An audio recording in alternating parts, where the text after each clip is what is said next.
Medicine at the University of Sydney. Dr. Reddy has been a physician to 2 Prime Ministers of India and is a recipient of numerous awards and honors, including WHO Director General's Award for Outstanding Global Leadership and the Padma Bhushan from the Government of India.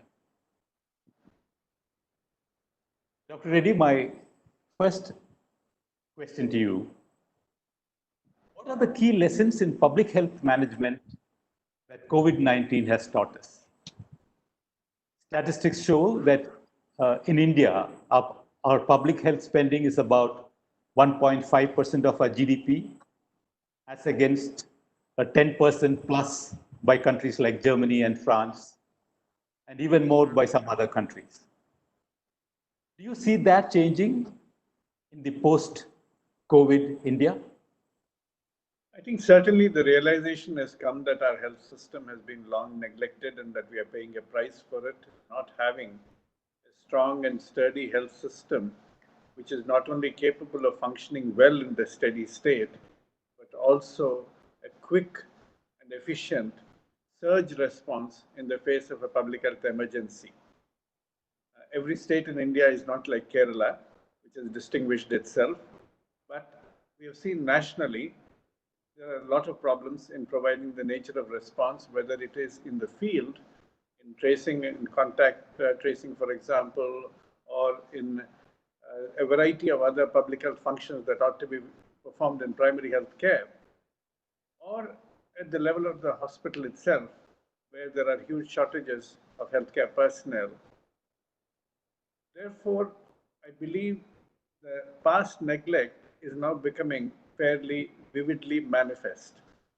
Whether this will actually translate into a greater commitment for public financing, especially for primary healthcare and district hospital strengthening, and greater investment in public institutions, as well as creating a strong architecture for universal health coverage, in which we will have the public sector leading the way, but the private sector also brought in a responsible manner as a partner on the basis of very clearly defined deliverables and accountability mechanisms. I mean, that is the future course that we need to go to. But then we must keep pressing this demand regularly. Otherwise, sometimes these lessons are soon forgotten when the emergency disappears. And we have seen this happen in the past as well.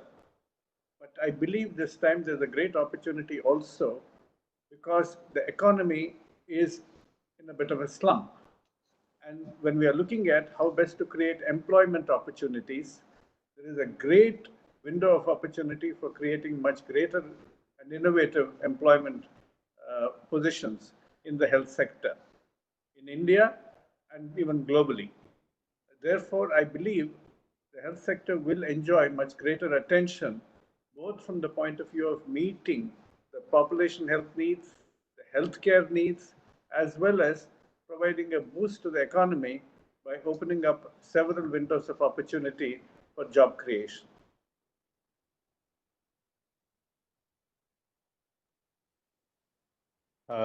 Thank you, Dr. Reddy. I think that's very succinctly put.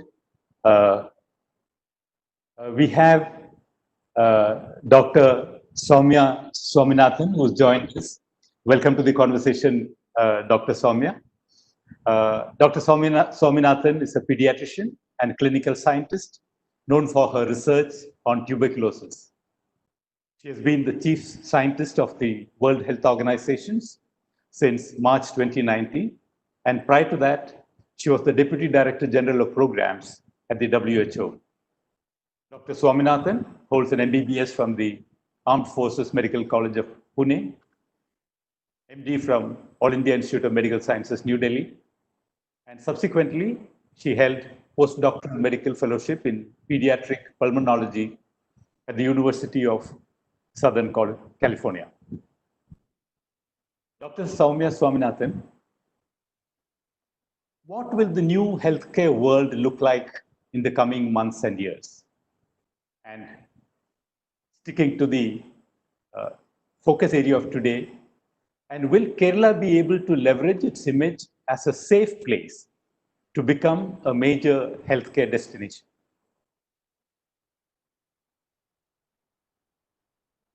Thank you very much, and greetings to all my fellow panelists. It's nice to be having this discussion. I think it's very relevant topic to think about, and as Dr. Reddy was saying, it's a good time to reflect on,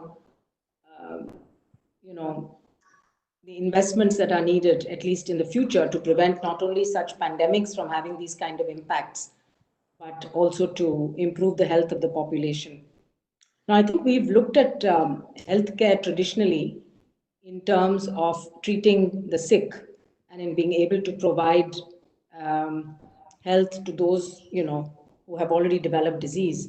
And I think we need to start really thinking about health more holistically. How do you prevent disease and actually stay healthy longer? And I think this is, in fact, a key focus for Kerala as well. Kerala has been successful in expanding the public healthcare system, in providing high quality primary healthcare and decentralizing services, and also to some extent now in bringing in the private sector as well to deliver health care. But the challenges that you see in Kerala, and I think this goes also to why we need to understand disease burden of different countries and different states within countries, and going down to even smaller local levels to understand disease burden. But if you look at Kerala's disease burden versus, let's say, some other state in North India, you'll find that the demographic shift from communicable to non-communicable diseases happened much earlier in Kerala, because maternal and child health services, immunization services, water sanitation, and all of these things brought down infectious diseases. You found that diabetes, hypertension, chronic diseases, cardiovascular diseases, and very importantly, mental health disorders, a big burden of chronic disease. And with growing life expectancy, you can only expect this to grow even more. Now, to come back to the point of prevention, what are the risk factors and determinants which are outside the health sector, which determine whether you stay healthy or not? And these are very basic things like housing, water and sanitation, obviously, but then also things like the quality of the air pollution, the environment in which you live is very important for mental health, and then things like tobacco and alcohol and high salt in the diet. So a lot of it is really to do with diet, nutrition, with both individual behavior change, but also some societal factors which need to be tackled. So I think the first step is to understand where do you need policy action, which can be done by governments, and where do you need individual behavior change. And it's usually going to be a mix of all of these, tackling the social and economic, environmental determinants of health. So I think public health now needs to look beyond delivery of health care services to these preventive aspects and a maintenance really of wellness. And I think this is where we have some catching up to do. And one of the things that might be really worth establishing in every state in India is a Directorate of Public Health and Preventive Medicine. Very few states in India currently have a Directorate of Public Health. Most of the healthcare is done under the Directorate of Medical Services, which takes a very clinical approach to health. And so I think that would be my initial point about broadening the focus and having a group that can look at what policies are needed to analyze data on the burden of disease, and then to have an interministerial, intersectoral dialogue. Because, as I said, most of the risk factors lie outside the Ministry of Health or the Department of Health and need to be tackled. Road safety is another big one. We've seen how road traffic accidents have come down so much in the last few months because everybody's stuck indoors, of course. But otherwise, India has a very high rate of road traffic accidents, a very high rate of suicides, and things that we need to be taking action on. Perhaps I'll stop for now. Thank you, ma'am. We have with us also Mr. Rajiv Vasudevan, the founder and CEO of Ayurveda, a leader and pioneer in quality systems-driven Ayurveda.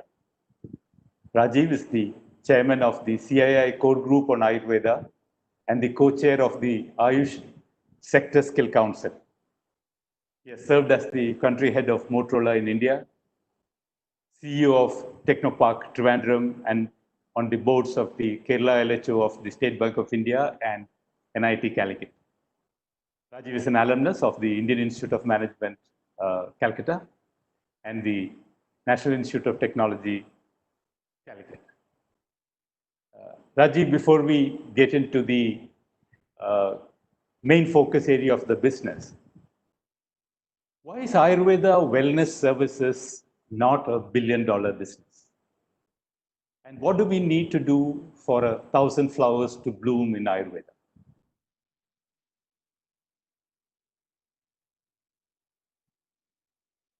You're muted, Rajiv. Thank you, Subhash, and greetings to my illustrious co-panelists. It's a pleasure to be here on this platform. So, Subhash, you asked me a very big question, and I don't want to take too much of the time to just take that one point. But I've tried to weave in the theme of what we're going to speak about today and tell about what Ayurveda actually can do, right? And in one sense, not bemoan the past, but talk really about what we can do to leverage the past to serve the present and the future. So, if you'll allow me that. So quickly, if we look at today's situation, Subhash, we have, when you look at jobs in Kerala or jobs in India, we need to look at protecting jobs as much as creating new jobs. So when you talk about protecting jobs, where is the impact of protection going to be required most? So we can see that Kerala is largely a consumer economy, a lot of consumer spending, the malls, the shops, the discretionary consumer spending, all of that is going to be impacted by fear of going out, fear of going into public spaces, right? So how does healthcare, from a healthcare intervention perspective, how do we look at addressing this particular, risk perception by the general public? If you look at the services economy, we are getting a large number of people coming in from overseas and from within India into Kerala, right? So whether you take leisure tourism or you take medical value travel from neighboring countries, you look at travel exclusively for Ayurveda medical care, the large traveling population into this. In this context, we need to understand that very eminent people from Harvard have spoken about how to look at syndromic diagnosis, how to look at the fact that, can I go beyond the conventional, I'm talking about Vikram Patel and Richard Cash of Harvard, who have spoken about really going beyond the conventional approaches to look at community participation, local contextualization, and looking at solutions in responding to the pandemic crisis. So in this context, the Kerala government has done something very good in creating a platform of prevention, mitigation, and rehabilitation. And these are the areas where immunity building, health... Rajiv, if I may interrupt you for a moment, the minister has just joined. So we will go to her and we'll come back to this very same point. Sure.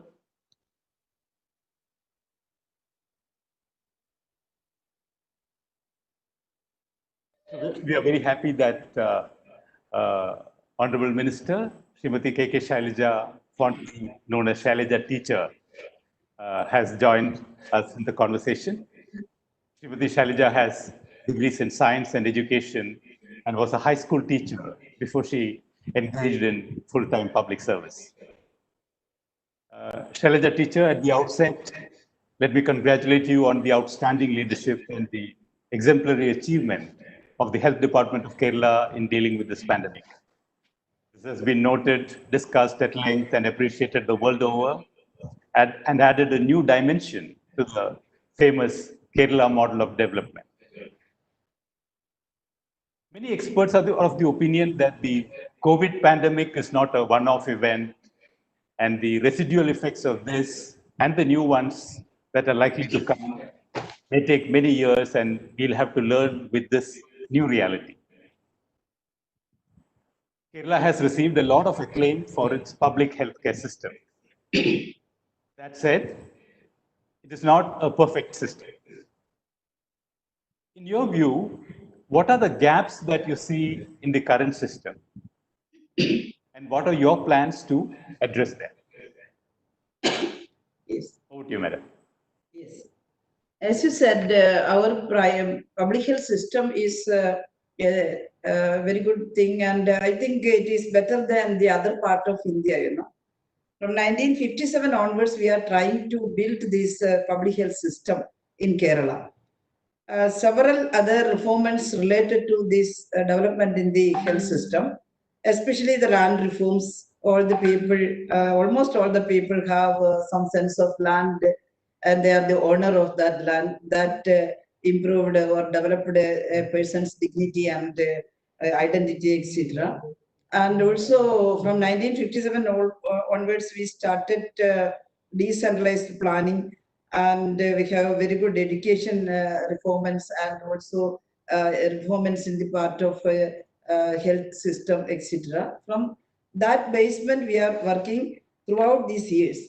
But when we examine, when this government came to power in 2016, we examined what is lacking in public health system of Kerala. And one or two things we identified that even though we have widespread public health hospitals and system here, we are lacking something in that public health system. Because of that, 67% of Kerala's population were going to private hospital for the treatment in Kerala. And it is said that out-of-pocket expenditure is very great in Kerala, very high in Kerala. And we examined what is the reason of that thing. And we found that one thing, that the primary health system, we should have to give focus on primary health care system. From 1970 onwards, the attention diverted to curative part and specialty part. And the focus have to given prevention and primary health care. And because we converted to a consumerist society, and because of the social development, the lifestyle changed a lot. Because of that, all the lifestyle diseases are rampant here in Kerala. Kerala is known as the diabetic capital of India. At the same time, India is the diabetic capital of world. But Kerala's lifestyle changed their health habits a lot. Because the diabetes is rampant here, and also health, these heart diseases are here, cancer is growing, and everything is here. And 2016, when the government under the leadership of Pinarayi came to office, we discussed a lot on this, what we have to do. At the same time, the UN declared some sustainable development goals also, and WHO is also giving us guidelines to, Soumya ji is there, to give importance to the primary health sector. And that famous two declarations recently, that Astana and that other declaration also. In that also, there is a need to, or that declared to give importance to the primary health sector and prevention. And that preventive part, we decided to improve the preventive part. That is in our mind, and we started to convert our PHCs to family health centers. In 2016, our each and every panchayat we have primary health centers, but only one doctor and very poor infrastructure. There is no laboratory. That is the thing. And we started to convert it to family health centers. We provided 2 more doctors and a very good infrastructure, patient friendly, a very good garden in front of the hospital, and inside very good reception. And we cannot believe what is the change happened during these 4 years. And that helped us very much. Not only the infrastructure, but also we decentralized because of our planning. Some clinics are also started in primary itself. There is a Shwas clinic. It is especially for COPD. There are so many pulmonary disease patients in Kerala, and chronic obstructive pulmonary disease. For that, we are doing the early detection in our primary health centers now. That kind of thing. I'm not explaining each and everything, but we decided to give importance to early detection, prevention, and early care, primary health care. That was one. That part is something we are filling the gap. And the secondary and tertiary also, there were some gaps because the facilities. If we in a taluk hospital, there are some guidelines for that, and we never fulfilled that. And what specialties should started in a taluk hospital? We examined and we filled the gap and give that specialty there. In district hospital, previously said that three super specialties should started in district level onwards: cardiology, nephrology, and neurology, but never started here. That super specialties were in our medical colleges only. And now we started, within these 4 years, we started cardiology in district hospitals. We supplied cath labs to all district hospitals, and we started the angiogram and angioplasty are now doing there itself. And also nephrology and neurology also we are supplying specialists, super specialists there. That kind of changes are occurring here. And also in the medical colleges, we are making them center of excellence. We are building more specialty blocks and also multi-specialty blocks and new kind of equipments and other instruments. Everything we are supplying. It is not completed. It is a prolonged process, but within these 4 years, we achieved a lot on that. And the collective work that helped Kerala to face this kind of dangerous virus and dangerous things. Thank you very much, ma'am. As you know, we have with us Dr. Srinath Reddy, who's the president of PHFI, and Soumya ji. We also have Rajiv Vasudevan of Ayurved, who was in the middle of the conversation. So I will just go back to Rajiv to complete, and then we will come back to you, ma'am. Over to you, Rajiv. Okay. So I think the opportunity really lies in the fact that, as the Honorable Minister said, Kerala is a NCD capital within the Indian context, and some data is quite startling that 2/3 of people between 45 to 69 are diabetic or pre-diabetic, and 31% of the total population is. So if you take Kerala as it is. So, and when we talk about wellness and prevention, to go back to your original question, Ayurveda can do tremendously to contribute, whether it is COPD, whether it is these diabetes and pre-diabetes. Now, how to really integrate that there and why that has not happened, and that therein lies the real lesson and the opportunity. You talked about unprecedented challenge and unprecedented opportunity. That is opportunity today. When you look at a pluralistic healthcare policy of the government of India, how do you really bring it to bear upon? So if we keep these silos, which are really not leveraging each other's strengths mutually, and that's where the Kerala model of healthcare can actually go to the next level. So quickly to wrap up that part, the Kerala brand, which is global now, how do we truly leverage to create jobs and to protect jobs? That is what I would like to come to. So the basic premise is that government's role is as an envisioner and an enabler to build the highways so that private sector, public sector, everybody can move on the enabling highway. So what kind of highways can the Kerala government create where investment will come in healthcare, in job creation? The fact that can healthcare be an engine of economic growth and social progress? So going beyond just the limited perspective, can healthcare itself be the engine of social progress and growth for Kerala, right? And in the immediate geography. So in terms of immediate opportunity, I feel there are some concrete things which we can do, which is to develop infection control and hygiene protocol, which is a Kerala protocol, which can be exported in India globally, which says that how do I ensure hygiene in public places, thoroughfare places. There is an airport, railway station, buses, shops, malls. We can come up with a thing. And I think there are some states which are looking at that. Kerala can be the first to leverage the Kerala brand. Number two, to look at a mission mode on training and certification for sanitation businesses. There is a concept of a sanitization health entrepreneur. You can actually create in consultation with a self-help group or a panchayat and a local entrepreneur, such entrepreneurs who focus on hygiene in that particular area. And they're certified by the government. If the government can turn that, we can create new jobs and protect jobs, because when we certify a place to be safe to travel to, business is going to return. The third part, much of this can be completely investment neutral for the government, Shailaja teacher, because the NRKs will fund it, the business will fund it, because they want Kerala to be safe so people will come back and do business here. This is number one. Number two, when you look at rehabilitation, right, post-COVID, we have to realize a large number of people globally are going to be impacted by the strong medicine that they are subject to, right? Whether it is the ventilators, whether it's the strong drugs. Kerala with Ayurveda can attract people from all over the world, right? OECD countries. Today, we may attract medical tourism from some of the lower income, undeveloped countries, but we'll get people from the developed countries to come for rehabilitation, which is a key area which we're ignoring, including the mental health aspect that we spoke about earlier, right? It is there, going to be a major stress which is going to be there.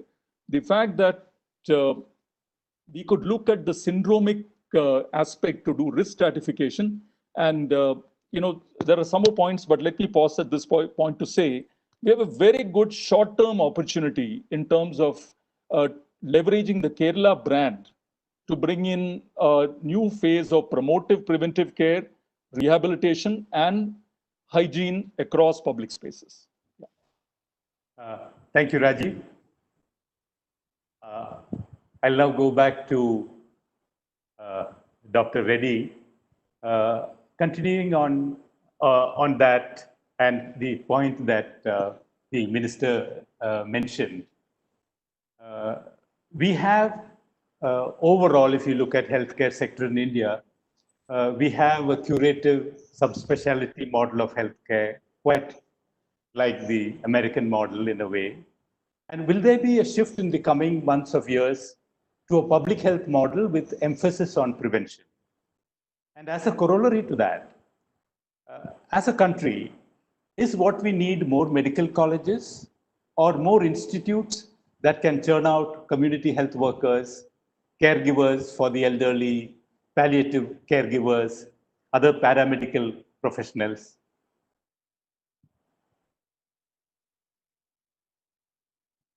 Dr. Reddy, you're muted. As the Honorable Minister has said, it's absolutely essential for us to give the highest priority to prevention, health promotion, and primary care. But at all levels of care, there are severe shortages of skilled people, and we can actually look at how best to create both educational and employment opportunities to fill the gaps in our health system. And clearly, we also ought to look at how we can reformulate our education in order to address all of this, both in terms of skills as well as in terms of cross-disciplinary competencies. Certainly, health promotion requires a lot of cross-disciplinary element. But even when you're looking at something like COVID and zoonotic diseases, whether it's Nipah or COVID, we recognize that we require One Health surveillance, for example, from linking wildlife, veterinary population, and human habitat, and looking at how viruses and other microbes actually transfer from one population to another. So where is the cross-disciplinary element in our higher education which is missing? So some of these elements need to come in. Similarly, nutrition science. Obviously, when you are talking about an infection like COVID-19, where there is no clear-cut medicine or vaccine available, all that is actually preventing people from falling seriously ill is innate immunity, which is essentially nutrition-based and based on other healthy living habits, which again Kerala can exemplify and promote. And therefore, it's not just a question of trying to talk about traditional beliefs, which are very important, but we also need to bring in an element of nutrition science into it. And therefore, we ought to promote that as well.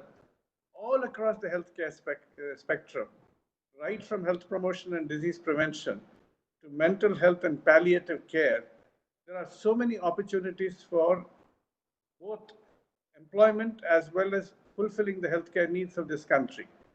But the most important element is to try and build that into a framework of universal health coverage, and then try and look at the employment opportunities and link the educational opportunities to them. And there are different opportunities which are immediately available. If you look at what is called the Allied Health and Healthcare Professionals Bill, which is actually pending before the Parliament and has been delayed because of the COVID-19 pandemic. There are 50 categories of health and healthcare professionals that are described in there. And if we actually can create training opportunities which can fill those kind of categories, there is a great opening for people in Kerala as well as elsewhere in India to fill those categories and really support the health system, not necessarily as physicians or even as nurses, but in a number of other areas. Of course, nurse practitioners and specialty nurses are also required apart from basic nurses. So there are a number of opportunities opening up. And just on June 2nd, the government of India has announced that the 5th Science and Technology Policy is being formulated in order to realign our training programs according to Atmanirbhar, developing a lot more of self-sufficiency. So in the whole science and technology space as well, where health is integrally linked, we can actually find a large number of employment opportunities. What the government of Kerala needs to do, along with its higher education departments and institutions, is to look at all of these opportunities. But I fundamentally believe that Kerala has a great strength in radiating that confidence that it has a very competent and compassionate healthcare system, which can be a model for the rest of India. And I don't think even the high prevalence of chronic diseases like diabetes, etc., is going to put off people from the fundamental belief that Kerala represents a very good model of both public health and healthcare. So we need to build upon that model while addressing some of the specific health needs of Kerala. Thank you, Dr. Reddy, for those wonderful insights. As I mentioned at the beginning, we will be compiling all the inputs and suggestions that we are getting into a report and later on submit that to the government. I'd like to go to Dr. Soumya Swaminathan. Ma'am, in the post-COVID world, if we can call it that, what would be the global demand of healthcare workers and professionals? And what would be those areas where there would be demand that Kerala, with its traditional or historic background in medical professionals going all over the world, can fulfill?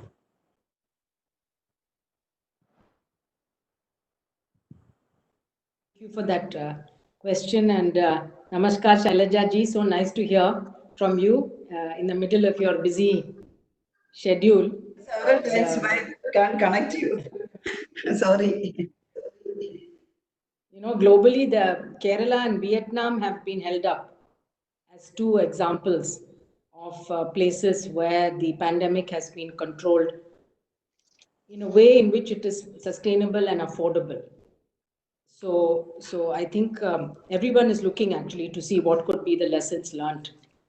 So before you joined, Honorable Minister, we were talking about the need to create a department, Directorate of Public Health and Preventive Medicine within the department and the Directorate of Health that will focus on the preventive aspects as well as the health promotion aspects that Rajiv ji has also spoken about. But coming to the post-pandemic world question, and even prior to the pandemic, but I think even more so now, there will be a great recognition that there needs to be much more investment in health systems, and particularly in primary health care, including everything from surveillance to being able to detect these kind of outbreaks early and take corrective action. So you need a range of healthcare providers. WHO has been talking about a global shortage of 18 million healthcare workers. These are mostly doctors, nurses, and midwives. But I think we realize now with the complexities of the kind of disease burden we have today in the world, we need much more. And I think some of these cadres have been mentioned. We have a huge shortage of physiotherapists and rehabilitation specialists. Most of the people are concentrated only in urban areas. The moment you look at rural areas, it's completely absent. Psychiatrists, very few in the country. So let's keep aside specialists, because I think that has to be taken care of and will be taken. You need more psychiatrists, you need more pediatricians, you need more radiologists, but you also need a fairer distribution, which means you have to attract these people to go and serve in rural areas. So that's one end of the spectrum, is the specialists and the super specialists. But coming to more basic services, I think physiotherapy, rehabilitation, mental health services. So you need not only psychiatrists, but psychologists and people who can do the counseling and identify serious problems at the primary healthcare level, and then do the further referral, treat simple things, but then be able to refer. And then, like Dr. Reddy was saying, there are 50 categories of people. You need good lab technicians. You need, of course, the community health workers and trained nurses. And the quality of the services also, I think, needs to be improved. Nurses are capable of doing much more than what they are currently doing and allowed to do, I think, in India and many countries. There are countries in Africa, because there are no doctors, nurses do a lot of the work of doctors. There's also a category of physicians, assistants, or nurse practitioners in many countries. That I think is a model that some states in India were trying to adopt, which is a 4-year BSc course of people who would be trained in community health, primary health care, preventive medicine, who could actually man your family health centers and sub-centers, especially now that we have these concept of the health and wellness centers, which cater to a population of 5 to 10,000. You need people, not necessarily doctors, but something like a nurse practitioner who can actually treat a number of ailments. And I think that there's a big opportunity there for training. I also think that data specialists are needed. We're not doing very well in data. You know, I think we do collect a lot of data, but the quality is not so good. It's not put together in one platform. And as we move now to the digital era, we are going to have to go to electronic health records. And therefore, I think a data center, which can not only make sure that high quality data is being generated and collected, but then do the analytics using all modern tools, artificial intelligence and all of that. But it can only work if the data quality is good and the data set is large enough. So maybe creating a center for data science in health, which would serve the whole country, but which would also serve as a research and training center for people. And this could be done in collaborations with the technology institutes, the IITs or other institutes of technology. We need to bring in more IT people and people with mathematics skills to look at health data. And this is going to be a need, I think, for not just Kerala, but for the country and for the world. And then related to that, I think, is perhaps setting up training centers. Why not bring people for hands-on training to Kerala on primary health care and public health services for the rest of the country? Why not have or link with the schools of public health? Perhaps Dr. Reddy can give some more ideas on, instead of having theoretical training and doing a master's of public health, link also with practical experience in a state like Kerala, which offers the field opportunity. And my last point is, I have family in Wayanad, in Kalpetta. And so I have visited many of the tribal settlements in Wayanad. And what you find is a stark disparity in socioeconomic and health indicators. And this is in all states in India. You'll find the scheduled tribes have the lowest health indicators. Then you have scheduled caste, and then so on. So there is a hierarchy, unfortunately, in health indicators, and we need to address that. So I think the marker of success will be have you brought the health indicators of that segment, which is the most vulnerable, the most marginalized and excluded for a number of reasons? But there are young boys and girls in those communities who study up to class 8 or class 10 and then don't have any further opportunities, because many of them study in tribal schools which go up to class 10. And I remember getting two of those girls from Wayanad enrolled into the wonderful organization that in Gudalur that is run by Nandkumar Menon, which basically trains tribal girls to become OT assistants, to become lab technicians, to become community health workers, to become nurses. And it gives them such a sense of empowerment and fulfillment, because these young people actually want to have fulfilling lives.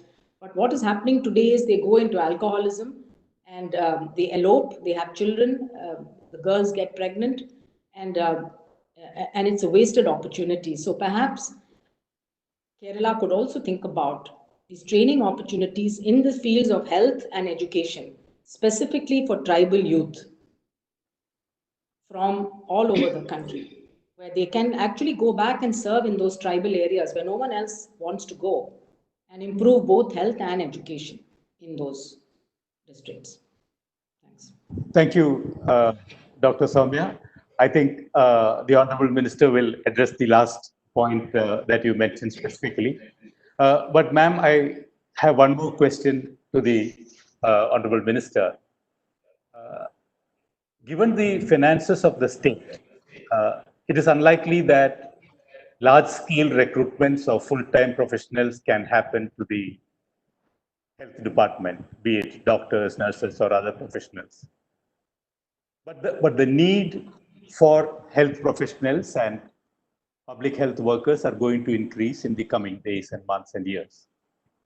Can we have a trained set of health workers in clusters of self-help groups, a kind of Kudumbashree kind of a model, who can be mobilized and deployed as and when required? Yes, that we can examine, but we are doing some work on that part also. And as all of you said, every challenge gives us an opportunity also. We think so.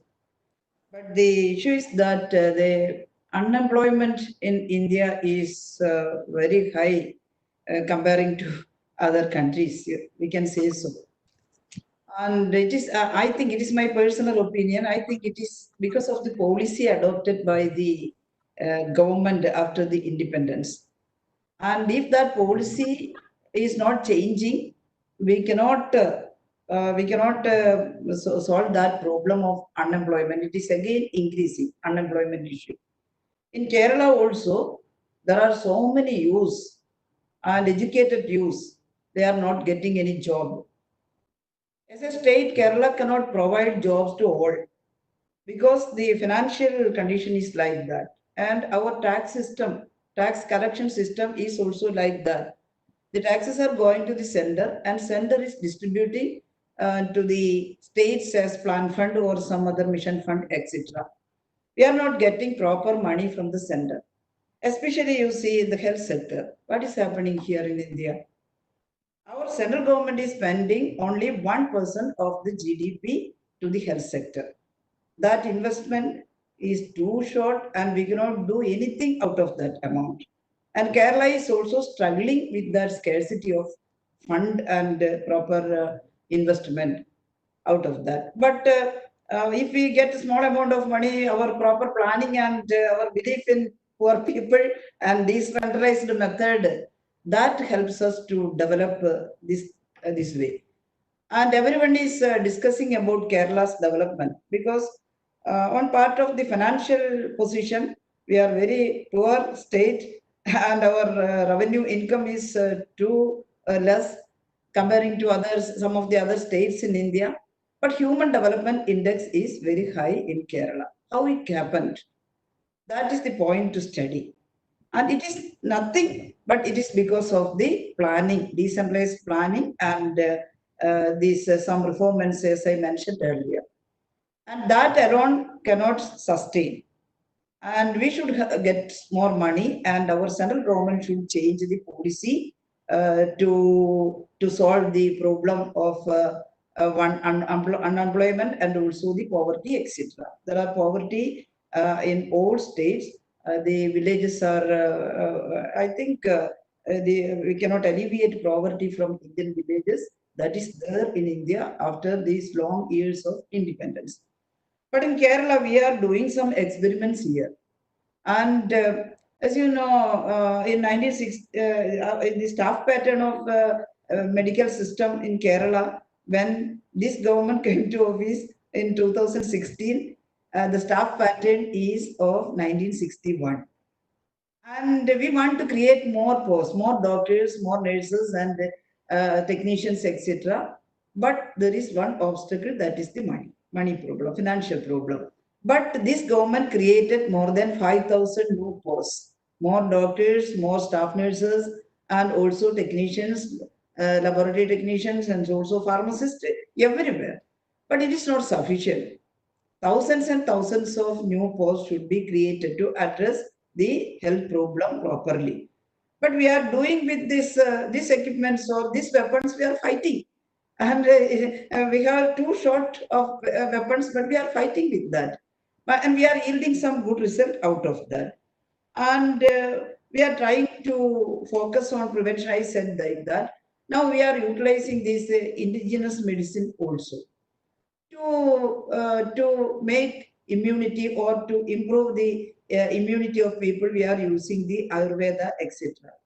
It is, I think, the cost of the medicines in Ayurveda is somewhat less than allopathy and modern medicine. But now the prices are going high. When more people are using Ayurveda, the prices of the medicines are becoming high also. And government cannot provide free medicine to all people, but we are providing free medicines to I think 45% of the population. We are supplying free medicine, Ayurveda medicine also. This Corona period also, we have a very good project in Ayurveda to face Corona. We are supplying medicine to boost immunity throughout the village and in the city also. We are providing very good medicine. Some of the medicines are very useful to make immunity in human beings. And that we are doing, not only that, yoga, naturopathy, etc. We are trying to change the lifestyles of the people. The lifestyle changed a lot. That change is not a good thing and a positive thing, you know. As Reddy ji said, some traditional beliefs are there in Kerala. Traditional beliefs are of two types. One type, there is a very good lifestyle in tradition. And wake up in early morning and doing some exercises and following some practices, and that things are good. But some traditional beliefs are the false beliefs, and that is not good to modern era or modern society.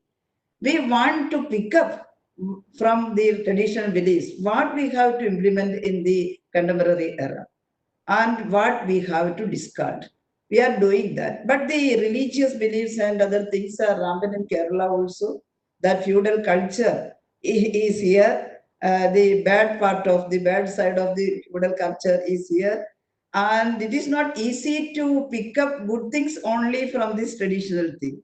But we are experimenting with that thing also to promote. We are promoting yoga in each and every family health centers, newly formed family health centers. There is a separate room for yoga practice. And the poor villagers are coming and practicing yoga free of cost.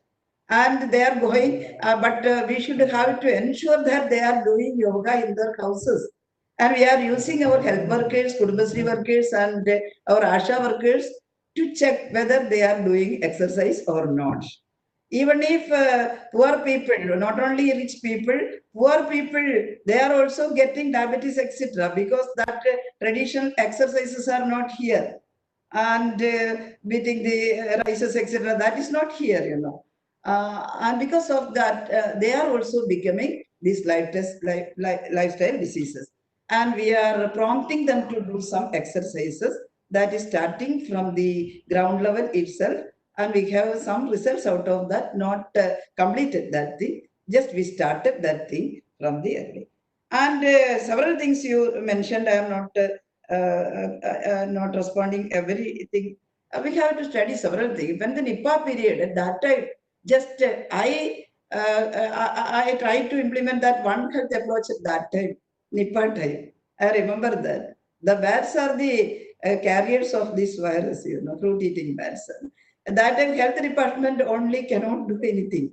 And we called the veterinary officers to our control room and discussed with them and how can we prevent this thing. Bats are here and there, and what is going on in the earth, and tell us what prevention method we can adopt from the veterinary part. They also have very good discussions with us, and we took a common decision out of that according to the One Health approach. That is also continuing here, and this opportunity, from this opportunity, we want to create some jobs, and that the Comrade Pendrai, our Chief Minister, is inviting the investors to Kerala this time itself, One part we are fighting with the corona, the other part we are trying to invite all these investors to Kerala, and some of them are ready to come here. Very good meeting with the businessmen, and we hope that we have some opportunities from that, etc. And the research and training part, Soumya ji said that thing. That part also we started something. Continuous training and vigorous training to our health workers, from medical college, professors in medical college to the ASHA workers in the grassroots level. We are now started the basic life support training also. I want to mention that there was no complete trauma care system, proper trauma care system in Kerala. Here and there are casualties, and there are some ambulances, etc. But complete trauma care project we drafted between these 4 years, and we started implementing that. We developed our casualty and to emergency medicine unit, and also now we have 315 basic life support ambulance on road. Every 30 kilometers we have one life support ambulance. But our people are not aware of the basic life support, and we are teaching from the our technicians and our staff. We are giving training for basic life support, and we are teaching the public also. The whole entire population should have the knowledge of the basic life support, and also health behavior and health knowledge. That we are trying to do, and just started. I think within 1 or 2 years we can have very good achievements out of that also. We started. And that technology side also, you spoke about the electronic health record. We started an e-health project here. It is too difficult to implement actually. And as you mentioned, when Rajiv Sadanandan was health secretary in 2018, he started an e-health project in Kerala, but no one is in agreement with that project, and he set aside that project at that time. And when he became a secretary to this government, he discussed with me about that project. He said there is 96 crores of rupees from center. We got 96 crores of rupees for e-health project, but no one was in favor of that. And the time is finishing, and that June itself, the time is over. And what shall we do? If you are interested in that project, we can ask central government to extend the time of the project. I discussed with Chief Minister. I am very interested in that thing, because without this electronic health record and new types of this working administration, we cannot move forward. And I said to the Chief Minister that I am in favor of that project, and we should have some opinion from the government. And he also agreed that. There are some discussions, and someone said it is an American project. We can't. That kind of opinions were also there. But anyway, we stand still, and we give full-hearted support to that project. And we are now implementing e-health project.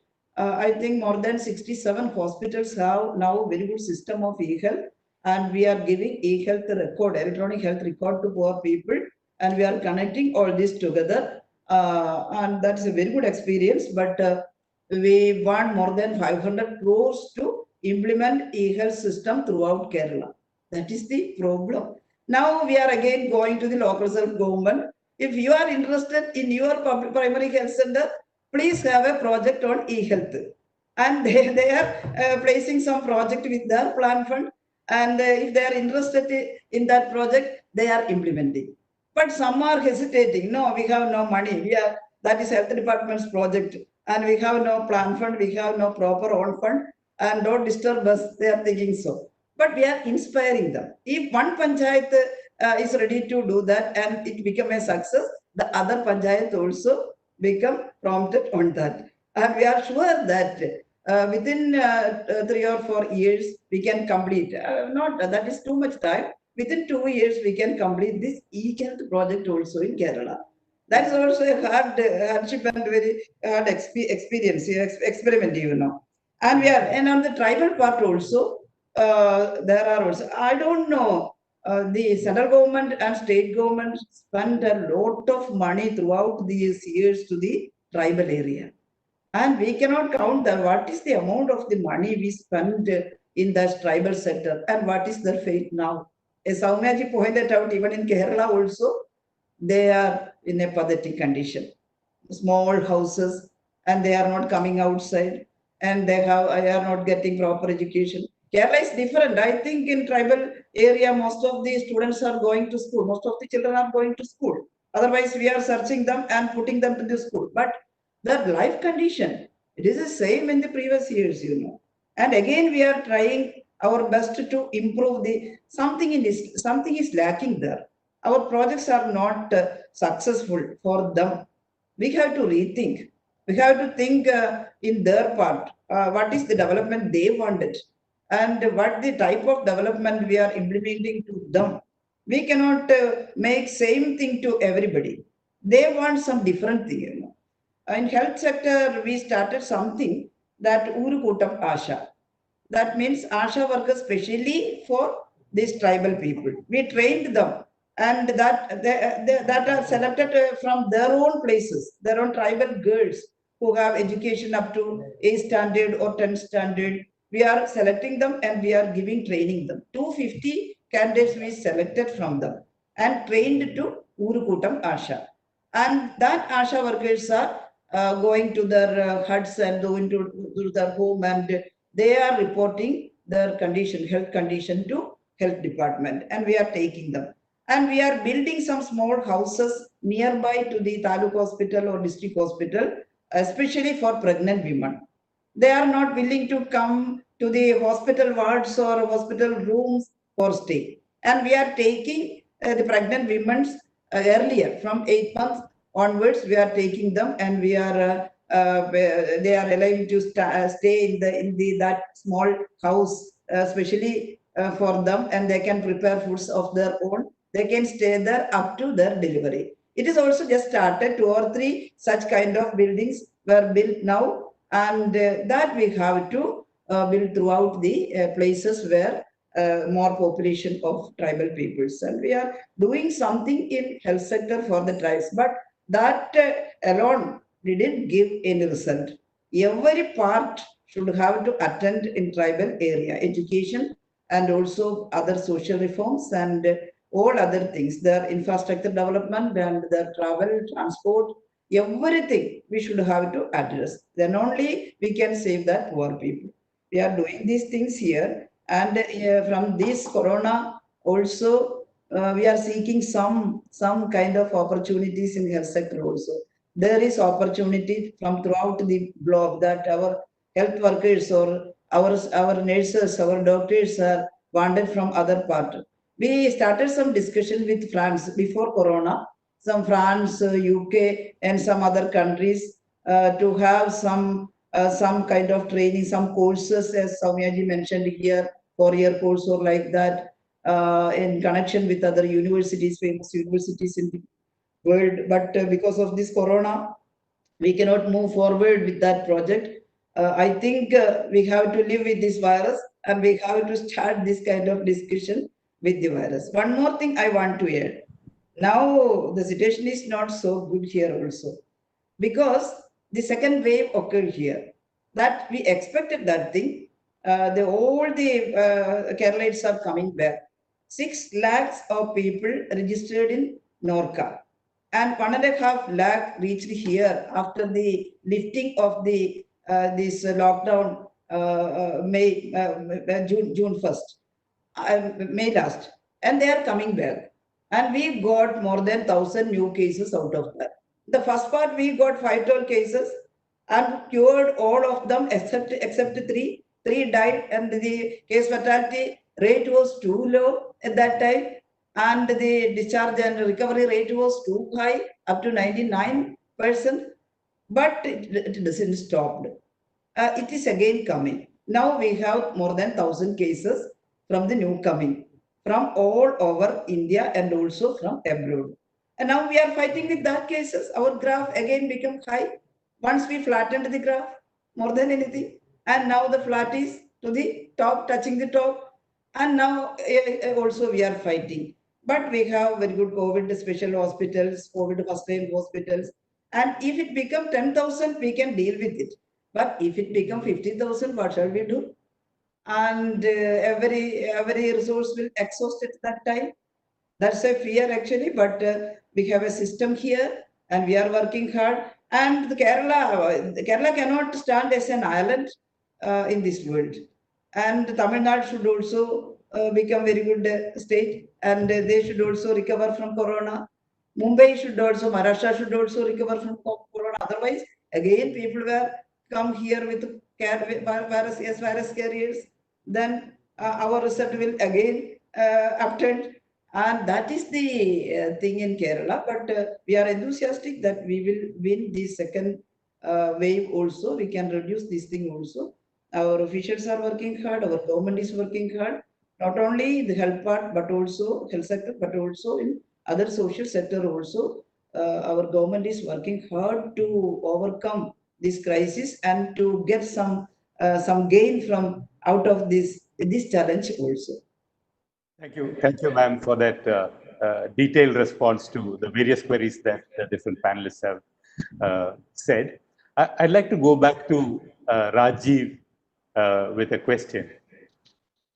In connecting the various things that the various panelists and the Honorable Minister said, what do you think are the steps that we need to make Kerala the healthcare human resource capital of the world?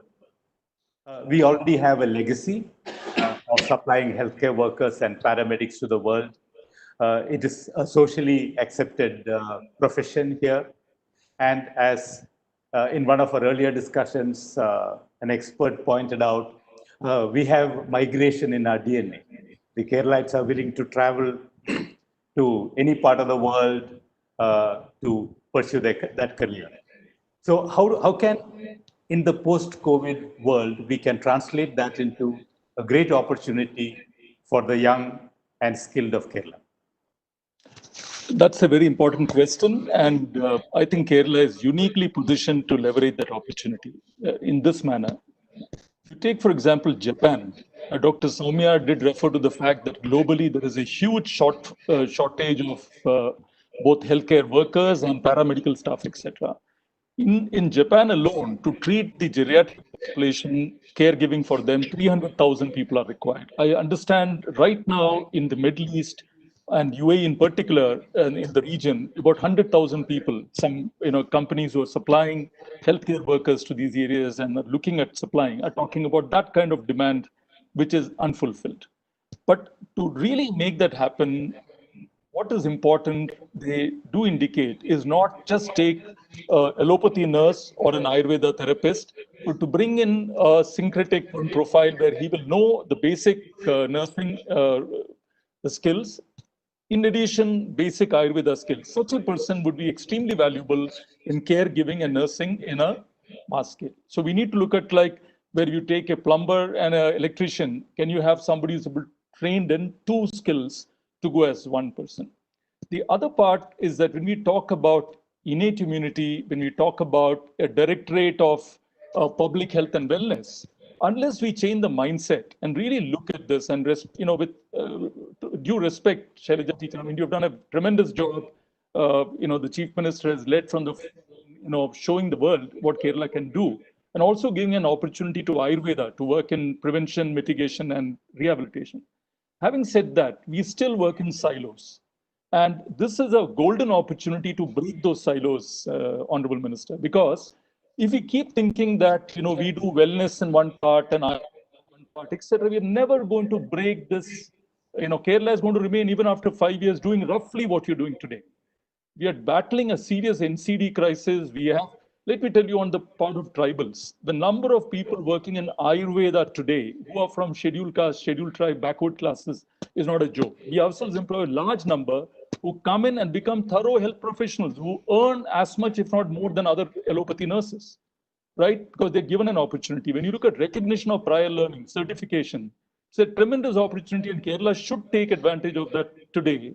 And Honorable Minister, we need to break the silos in Kerala. It's very sad that even when you are expecting, let's say, 15,000, 30,000 people, if they were to get infected, can Ayurveda play a role in mild and moderate, COVID conditions? Why are we holding back and actually risking, across the country, when we can try so many other techniques and drugs?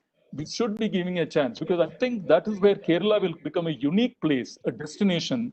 And as Subhash said, one, to attract people to come to Kerala, and number two, to leverage the Kerala model of integrated allopathy, Ayurveda, healthcare, and take it to the world. Both in nursing, caregiving, a kind of doctor without borders. We could take a Kerala core, which can go anywhere in the world and really establish. Imagine an African country where a team from Kerala is able to go and say what Soumya ji mentioned, that you do training here by bringing people here. But imagine a contingent or core going to an African country from Kerala and telling, we will give you how to do community development. Because what Kerala did, as you said, from 1957 till today cannot be replicated in a few years, but we can try. We can look at those essential building blocks and take it to those countries and see. And Kerala today has got that tremendous credibility, which we should leverage to create jobs, to create economic growth at home and outside. And we should break down the silos, is what I would say, to leverage that opportunity. Thank you. Thank you, Rajiv. That was very insightful.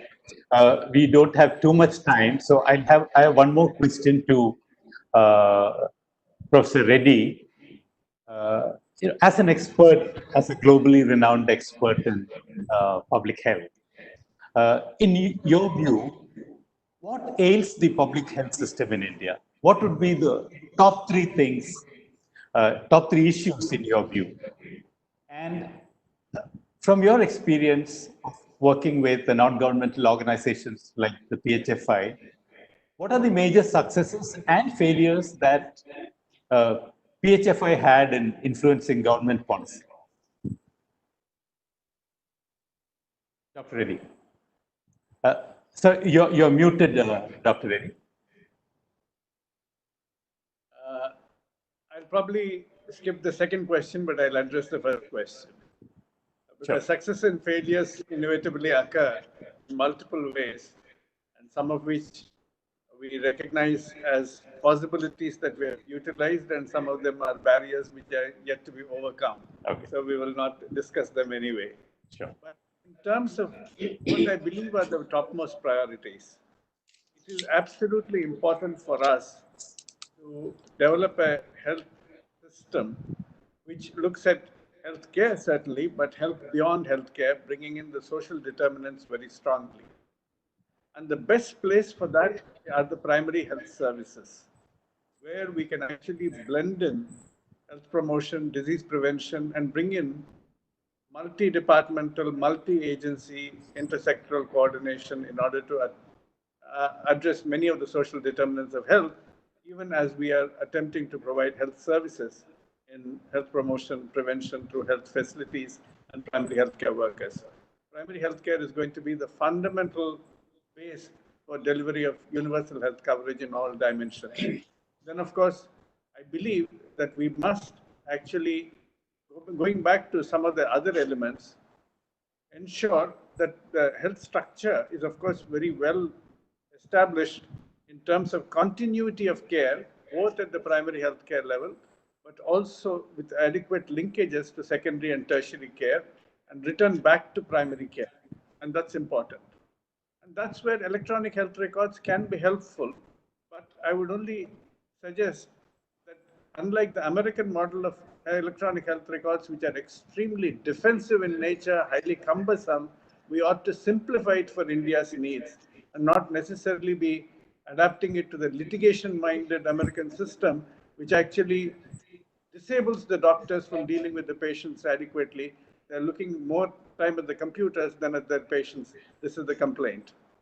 But certainly we need to adapt it to the Indian conditions. But secondly, I think that our health workforce needs to be developed much more. And here I believe it is important for us to develop new models of training. We need cross-disciplinarity at all levels, whether it is public health or health care. We need to bring in technology-enabled healthcare professionals who also have soft skills and understanding of the social sciences, of health economics. And in order to bring in those kind of people, whether they are going to be frontline health workers or they're going to be health policy planners and public health professionals, we need to bring in all of those elements. And I believe there's a great opportunity for Kerala to produce that kind of a blend, which can not only meet Kerala's unmet and emerging needs, but also meet India's needs. And if we do saturate India, then even go to the rest of the world, which are having aging societies with somewhat disabled health systems, where we can actually fill many of the gaps as well. But I believe universal health coverage, which is primary healthcare led and has a strong technology-enabled health workforce, which is also sensitive to people's needs, is going to be the critical element.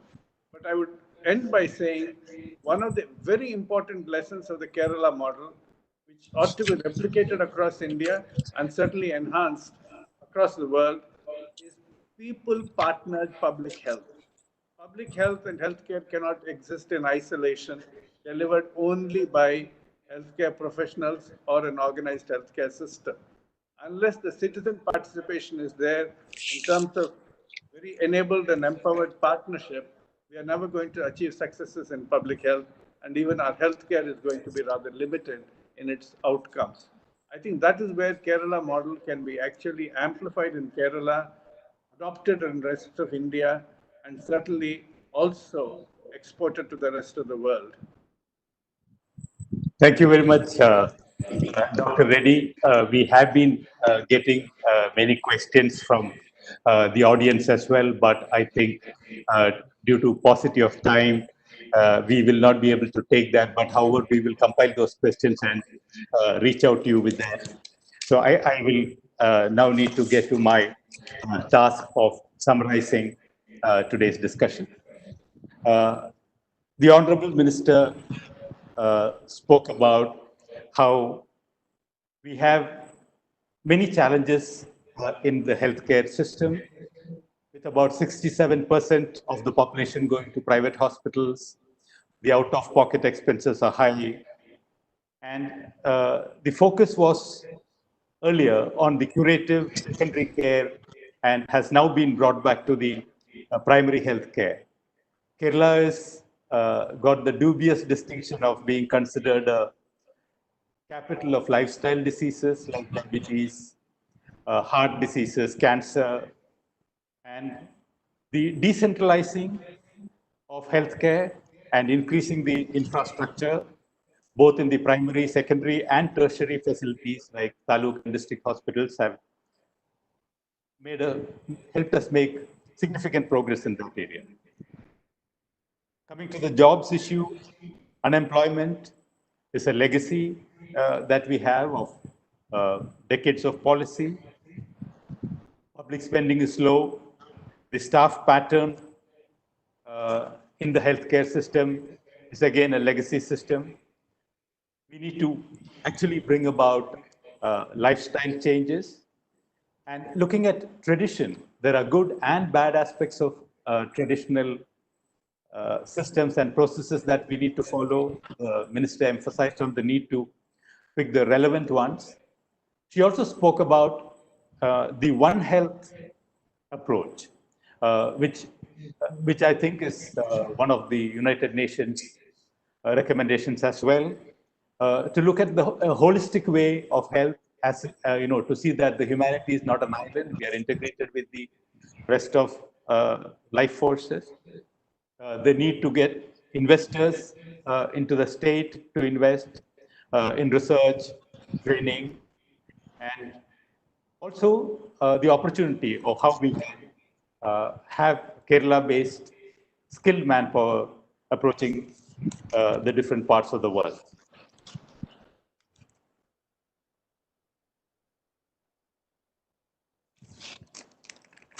Sorry. Yeah. Dr. Reddy spoke about how the response to the shortage of healthcare professionals has been a manifestation of a long period of neglect that has been happening.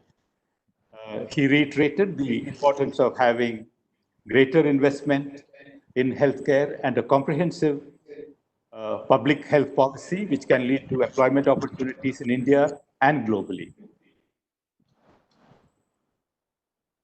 He emphasized on the cross-disciplinary inputs that is required into the building up of healthcare professionals, especially in the areas of digital technology and soft skills. He also emphasized on the importance of nutrition-derived immunity, which I think is a critical element of wellness and healthcare. Dr. Reddy also spoke about a recommendation that is there lying with the central government of the 5th Science and Technology Policy that has enumerated 50 different categories of healthcare professionals to be created. In conclusion, he spoke about the need for health beyond healthcare, intersectoral collaboration, and also about the need to ensure that there is continuity of healthcare from primary to secondary and tertiary and back to primary. And that's an area where the e-health system can be of a great advantage. We also spoke about, in terms of skilling, the need to develop tech-enabled professionals with soft skills and understanding of health economics, and most importantly, the need for citizen participation in having high-quality, deliverable healthcare. Dr. Soumya spoke about the importance of decentralizing the healthcare, the need to bring in private sector in a big way. It's happened in Kerala. It's not happened so much in other areas. And how there has been a shift, particularly in Kerala, from communicable to non-communicable diseases that's been touched upon by the Honorable Minister and the others as well. And the emphasis, the importance of mental health. I think Dr. Soumya mentioned it in different contexts. I think it's really, really important. The human being is not just a body.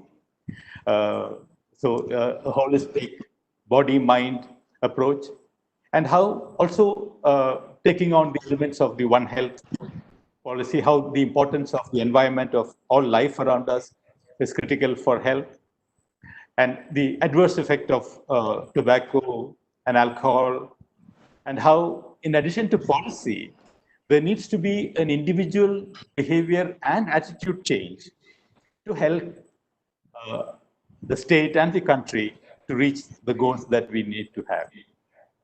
She also emphasized on the need for continuing dialogue and a systemic change where we also have a directorate of public health in addition to the directorate for medicine, which is having a curative approach. Rajiv spoke about a very critical aspect of, while we are talking about new job opportunities and creating jobs, there is also a need to protect jobs that are there across sectors. He spoke about how the challenge of 2/3 of people in the 40 to 69 category in Kerala is diabetic, and how Ayurveda can bring in the wellness and prevention dimension. That's an area where the government is also doing a lot of initiatives of the need to integrate different schools of medicine and the role of government as providing a vision and enabler to generate economic growth and achieve social progress. Rajiv also spoke about the need for training and certification of healthcare workers. I think this cannot be overstated. I think this is an area that can really be done in an investment neutral way for the Kerala government because of the investment that can come in from the non-returning Keralites, and also of the opportunity of rehabilitation, because I think a pandemic across the world, there's a fair amount of high level of medication that has gone into people, and the recovery will be helped by rehabilitation system, and that's an area where we can leverage on the Kerala model. Rajiv emphasized on the need to break silos. He also mentioned about the job opportunities for caregivers, especially in places like Japan. He mentioned 300,000 people are required in Japan, over 100,000 in the Middle East, and a syncretic model of skilling where the individuals can have both the nursing and the Ayurveda skill will create a unique Kerala model of health worker who can go and spread wellness and joy all over the world. I think we have come to the end of our allotted time. It was a very enlightening and insightful discussion. I'd like to thank all the eminent and learned participants for their time and participation in this discussion. As I mentioned, we have had some questions from the audience which we did not have the time to discuss here. We will compile that and share it with all the panelists, and we hope you will give us a response, which we will compile and present it to the government as for consideration and for action.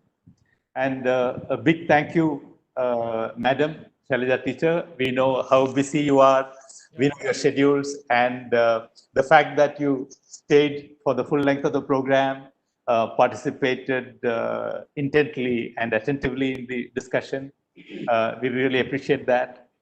Thank you very much, and we wish you a lot of good luck and strength and courage in dealing with the future, what happens to Kerala.